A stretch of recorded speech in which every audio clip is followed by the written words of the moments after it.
संध्याकाळचे 7:30 वाजता आहेत. ऐकूयात कृषी आणि शेतकरी कल्याण कृषी मंत्रालय भारत सरकार द्वारा शेतकरी बंधू आणि भगिनींसाठीचा प्रायोजित कार्यक्रम किसान वाणी. कार्यक्रमाचे सादरकर्ते आहेत भैयालाल टेकाम.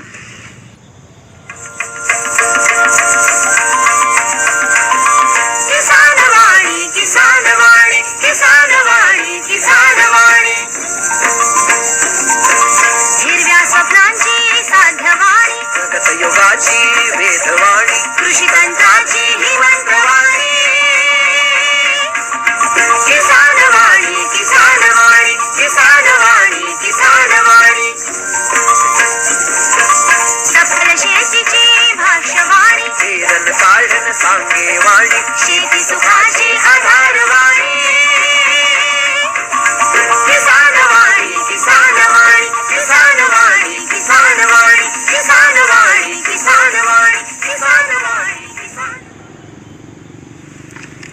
नमस्कार शेतकरी बंधू आणि भगिनींनो, आज वार मंगळवार, भारतीय सौर दिनांक 17 ज्येष्ठ शके 1944, 7 जून 2022. नमस्कार शेतकरी बंधू भगिनींनो, मी संतोष मते आपलं किसान वाणी कार्यक्रमात स्वागत करतो. सहकारितेच्या बळावर विकासाची पावलं उचलू, जनसहकाराच्या शक्ती सोबत आपण पुढे चालू. जनजनात या क्रांतीने विश्वास ज्योत पेटवली, आम्ही सर्वांनी मिळून विकास पताका फडकवली. सहकारिता से आपल्या विकासाची ओळख आगळी, सहकारिता नव्या युगाचा भारत. कृषी मंत्रालय भारत सरकारद्वारे जनहितार्थ जारी. शेतकरी बंधू भगिनींनो, आज अन्न सुरक्षा दिन.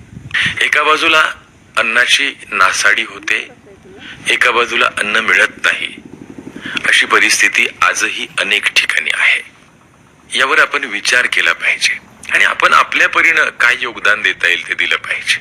हॉटेलमध्ये असेल, कार्यक्रमामध्ये असेल, अन्नाची नासाडी होते, तिथं आपल्याला नियंत्रण आणता येईल का? आपल्या स्वतःपासूनही सुरुवात करता येईल का? हा विचार खरं तर आपण केला पाहिजे. अन्न मिळण्याची जी विषमता आहे ती हळूहळू आता दूर व्हायला हवी. ही दरी जी आहे ही कमी केली पाहिजे. हाच सकारात्मक विचार आपण आज या अन्न सुरक्षा दिनाच्या निमित्तानं करूयात. शेतकरी बंधू भगिनींनो, आता जाऊयात आजच्या कार्यक्रमांकडे. आज सुरुवातीला ऐकूयात शेतकरी उत्पादक कंपनी आणि शेती विकास याविषयी कृषी महाविद्यालय सोनई इथल्या कृषी विस्तार विभागाचे सहाय्यक प्राध्यापक डॉक्टर संतोष चौगुले यांची संतोष मते यांनी घेतलेली मुलाखत. शेतकरी बंधू भगिनींनो नमस्कार.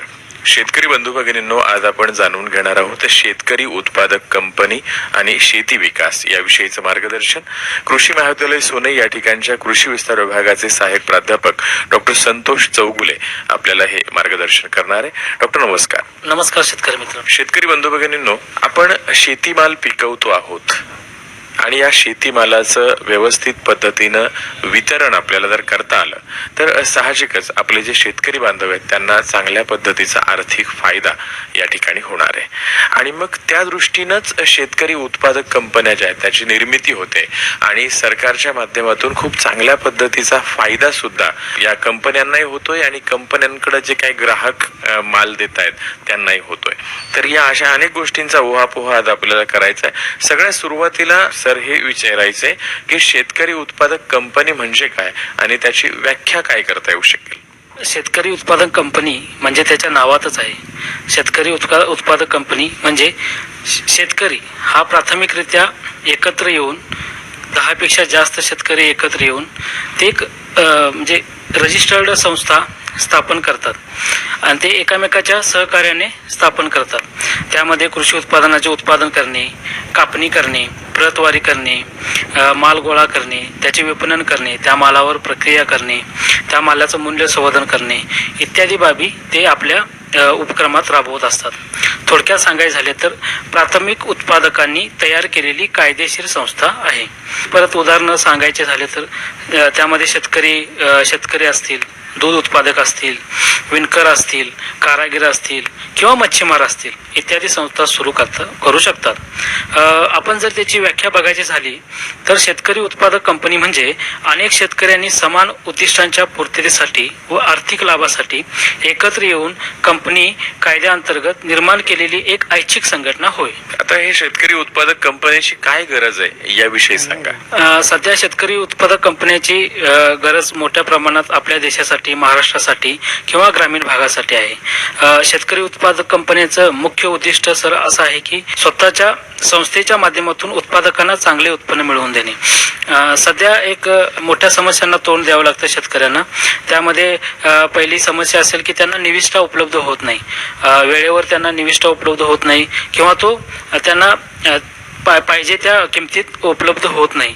मग ह्या शेतकरी कंपन्या गट करून तो निविष्ठा विकत घेऊ शकतात.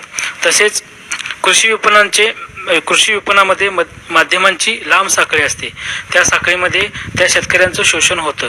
त्यामध्ये आडत असेल, दलाल असेल, वाहतूक असेल, ती कमी करण्यासाठी आपण गट तयार करून जर ह्या गोष्टी अवलंबल्या तर ते आपल्याला कमी खर्चात सगळ्या गोष्टी तयार होतील आणि शेतकऱ्यांना आपोआपच नफा होईल. शेतकरी उत्पादक कंपनी कायद्याअंतर्गत शेतकरी काय काय करू शकतात याविषयी सांगा. शेतीमाल आणि पीक उत्पादन, काढणी, खरेदी, त्याची प्रतवारी, एका ठिकाणी माल जमा करणे, त्याची हाताळणी करणे मालाची, त्या मालावर प्रक्रिया करणे, त्यापासून मूल्यवर्धन म्हणजे नवीन पदार्थ तयार करणे, विपणन, विक्री, त्या मालाची निर्यात करणे, हे सर्व त्या कंपनी त्या ऍक्ट खाली म्हणजे त्या कायद्याद्वारे करू शकते. आता उदाहरणार्थ सांगायचं झालं तर सोयाबीन पिकाचे उदाहरण आपण घेऊ. समजा 10 सभासदांनी 100 एकर सोयाबीनची लागवड केली आहे. त्यामध्ये ते एकत्रितरित्या हार्वेस्टर म्हणजे काढणी यंत्र आणून ते काढणी करू शकतात. ते माल खरेदी करू शकतात, त्याची प्रतवारी करू शकतात. शेतकऱ्याचा माल हा चांगल्या दराने दलाली असेल, हमाली असेल, आडत असेल, कमिशन असेल, वाहतूक यांच्याशिवाय कंपनीमार्फत योग्य दरात खरेदी केला जातो. प्रक्रिया शेतकऱ्यांची कंपनी जमिनीचे भाडे सुद्धा देऊ शकते. प्रक्रिया केल्यानंतर विक्री करून मिळणारा नफा, प्रक्रिया केंद्रात गावातील तरुणांना रोजगार, विकासासाठी रोजगार, तसेच वाहतुकीचा रोजगार, हे सर्व फायदे मिळू शकतात. आता शेतकरी उत्पादक कंपन्या ज्या आहेत त्यांच्या माध्यमातून कोणकोणत्या सेवा शेतकरी बांधवांना देऊ शकतात? ह्या शेतकरी उत्पादक कंपनीच्या माध्यमातून बऱ्याच गोष्टींची सेवा शेतकऱ्यांना मिळत असते. त्यामध्ये आर्थिक सेवा असतील, निविष्ठा पुरवठा सेवा असेल, विपणन सेवा असेल, विमा सेवा असेल, तांत्रिक सेवा असतील किंवा सेवा नेटवर्किंग किंवा सेवा आंतरजालीय असेल. आर्थिक सेवामध्ये शेतकरी उत्पादक कंपन्या आपल्या शेतकरी सदस्यांना पीक कर्ज देऊ शकतात. पाईपलाईन, पंप सेट खरेदी करण्यासाठी किंवा विहीर खोदण्यासाठी कर्ज उपलब्ध करून देण्यासाठी प्रयत्न करू शकतात. निविष्ठा पुरवठा सेवामध्ये शेतकरी उत्पादक कंपनी कमी खर्चात दर्जेदार निविष्ठा पुरवठा करावा. यामध्ये मुख्यतः रासायनिक खते असतील, कीटकनाशके असतील, बियाणे असतील किंवा फवारणी यंत्रे असतील इत्यादींचा समावेश होतो. विपणन सेवेमध्ये कंपन्यांनी शेतकऱ्यांचा माल थेट खरेदी करून त्याची विक्री करणे आवश्यक असते. त्यामुळे शेतकरी सदस्यांचा वेळ, खर्च, वजनात होणारे नुकसान, किमती, चढ उतार, वाहतूक यात होणाऱ्या खर्चात बचत करणे शक्य होईल. विमा सेवेमध्ये सांगायचे झाले तर पीक विमा, जीवन विमा ह्या सेवा उपलब्ध करून देण्याचा प्रयत्न करू शकतात. तांत्रिक सेवेमध्ये म्हणायचं झालं तर काढणी पश्चात तंत्रज्ञान व मूल्यवर्धन प्रक्रिया यासाठी प्रोत्साहन देऊ शकतात. आणि सेवा नेटवर्किंग आंतरजालीयमध्ये म्हणलं तर बाजारभावाची माहितीचा स्रोत निर्माण करणे किंवा आर्थिक संस्था व बँका यांच्याशी संगनमताने समन्वय साधणे इत्यादी सेवा शेतकरी उत्पादक कंपन्या शेतकऱ्यांना थेट देऊ शकतात. नक्कीच समज. अशा पद्धतीने शेतकरी उत्पादक कंपन्यांच्या माध्यमातून फायदे मिळतात. आता या शेतकरी उत्पादक कंपनीची नोंदणी करायची तर नोंदणीसाठी पात्रता, निकष काय आहेत याविषयी समजावून सांगा. शेतकरी उत्पादक कंपनी नोंदणी करत असताना काही पात्रतेचे अटी आणि निकष आहेत. शेतकरी उत्पादक कंपनीचे संचालक किंवा सभासद होण्यासाठी संबंधित व्यक्ती हा शेतकरी किंवा शेतकरी कुटुंबातून असला पाहिजे. 2. शेतकरी उत्पादक कंपनीचे संचालक किंवा सभासद होण्यासाठी संबंधित व्यक्तीच्या नावे कुठलीही गुन्हा नोंदवण्यात आलेला नसावा. 3. शेतकरी उत्पादक कंपनीचे सभासद किंवा संचालक होण्यासाठी संबंधित व्यक्ती ही मूळ भारतीय नागरिक असावी, ही अट आहे. शेतकरी उत्पादक कंपनीमध्ये कमीत कमी 10 सदस्य असावेत, ही अशी एक अट आहे. आणि शेतकरी उत्पादक मिळून कंपनीची स्थापना करू शकतात. म्हणजेच एक शेतकरी किंवा अनेक शेतकरी मिळून कंपनीची स्थापना करू शकतात. एक कंपनी किंवा दुसरी कंपनी मिळून शेतकरी उत्पादक कंपनीची स्थापना करू शकतात, किंवा अनेक शेतकरी आणि एक कंपनी मिळून शेतकरी उत्पादन कंपनीची स्थापना करू शकतात. सर, आता हे सगळं तुम्ही सांगताय, पण महाराष्ट्रातलं एखादी शेतकरी उत्पादक कंपनी आहे का? तिचं उदाहरण देता येईल आपल्या सगळ्यांना सांगायला? होय, महाराष्ट्रातील सह्याद्री फार्मर्स प्रोड्युसर कंपनी मोहडी, जिल्हा नाशिक येथे आहे. त्याचे संस्थापक चेअरमन कृषी अभियंता श्री विलास शिंदे आहेत. 2011 मध्ये स्थापन केलेली ही संस्था देशातील आता सध्या अग्रगण्य शेतकरी उत्पादक कंपनी म्हणून नावारूपास आलेली आहे, ज्यात त्यांनी 8,000 शेतकरी उत्पादक सदस्य केले आहेत आणि त्यांचा वार्षिक टर्नओव्हर वार्षिक उत्पादन 300 कोटीपेक्षा जास्त आहे.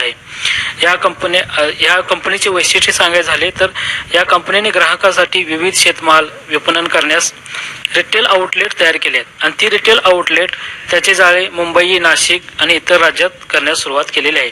त्यामुळे ह्या कंपनीची विशेष अशी ओळख आहे आणि ती कंपनी एक महाराष्ट्रातली अग्रगण्य कंपनी म्हणून सध्या ओळखली जाते.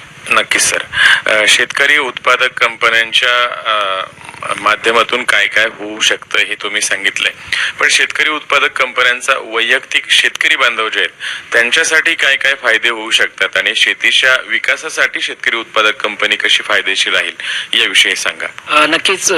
शेतकरी उत्पादक कंपनीचं एक मूळ उद्देशच असा आहे की शेतकऱ्यांचं उत्पन्न वाढवणे, आणि ह्या शेतकरी उत्पादन कंपनीमध्ये बरेच शेतकरी अंतर्भूत आहेत. त्यामध्ये लहान शेतकरी आहेत, मोठे शेतकरी आहेत. पण ह्या शेतकरी उत्पादक कंपनी गटाने काम करते आणि गटाने काम केल्यामुळे लहान शेतकऱ्यांना निविष्ठा खरेदी करणे किंवा शेतमालाची विक्री करणे, वेगवेगळ्या बीज प्रक्रिया करणे किंवा बीज उत्पादन करणे, ह्या सर्व गोष्टी त्यांना साध्य होऊ शकतात, कारण ते गटाने काम करत असतात. म्हणून त्यामध्ये ते मूल्यवर्धित बाजारभावात सहभागी होऊ शकतात, खाजगी कंपनीबरोबर करार करू शकतात, इत्यादी फायदे त्यांना होऊ शकतात. शेतकऱ्यांच्या मालाला जर चांगला भाव भेटला तर त्यांचे राहणीमान सुधरेल आणि त्याला आपल्या शेतात नवीन तंत्रज्ञानाचा वापर शक्य होईल. त्यामुळंच आपण शेतकरी उत्पादक कंपनी ही सर्वात फायदेशीर कंपनी असे आहे आणि त्यामुळेच जेणेकरून आपली भारतीय शेतीची उत्पादकता वाढेल. शेतकरी बंधू भगिनींनो, आज आपण शेतकरी उत्पादक कंपनी आणि शेती विकास या विषयावरचं मार्गदर्शन जाणून घेतलंय. कृषी महाविद्यालय सोनई या ठिकाणच्या कृषी विस्तार विभागाचे सहाय्यक प्राध्यापक डॉक्टर संतोष चौगुले यांच्याकडून. तुम्हाला त्यांच्याशी बोलायचं असेल तर त्यांचा मोबाईल क्रमांक आहे 89 75 10 88 70. सर, आपण ही जी मुलाखत दिली आकाशवाणी अहमदनगर केंद्राच्या वतीनं आणि सर्व शेतकरी बंधू भगिनींच्या वतीनं आपले धन्यवाद व्यक्त करतो. धन्यवाद. शेतकरी उत्पादक कंपनी आणि शेती विकास याविषयी कृषी महाविद्यालय सोनई इथल्या कृषी विस्तार विभागाचे सहाय्यक प्राध्यापक डॉक्टर संतोष चौगुले यांची संतोष मते यांनी घेतलेली मुलाखत आपण ऐकलीत. सहकारितेच्या बळावर विकासाची पावलं